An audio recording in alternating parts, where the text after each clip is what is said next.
Fiorentino, bonjour. Bonjour Stéphane. Alors, les bonus des traders et le rapport de Michel Cantu qui a été remis vendredi soir, on vous en donnait l'essentiel tout à l'heure dans le journal de l'économie. Votre sentiment, Marc?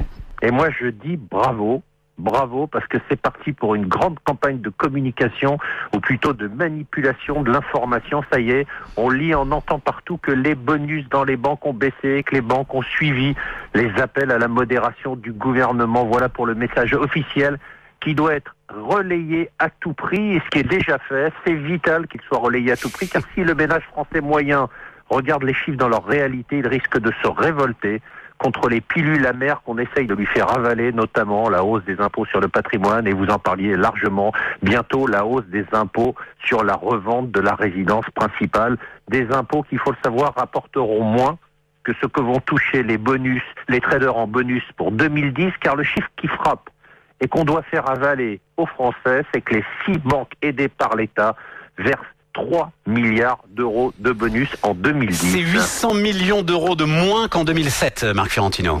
Bravo Stéphane, vous êtes manipulé aussi.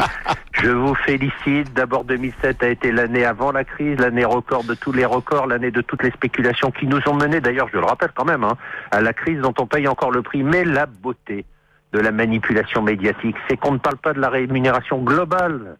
On parle juste des bonus. Or, tout le monde le sait dans le milieu financier que pour contourner les contraintes sur les bonus, eh bien, les banques aidées ont massivement augmenté les salaires. Et si on cumule salaire relevé et bonus, on est au-dessus du niveau de 2007. Alors, pour en parler sérieusement, Marc, parce qu'on est justement mais sur BFM Business. Oui, mais on sait que c'est le seul moteur de l'économie, Marc. Voilà, point à la ligne. Et que ces salaires et ces bonus, c'est le pétrole de ce moteur. En quoi est-ce que ce montant vous choque? Allez-y, Marc. C'est faux. Alors moi, je suis pour les bonus, bien évidemment.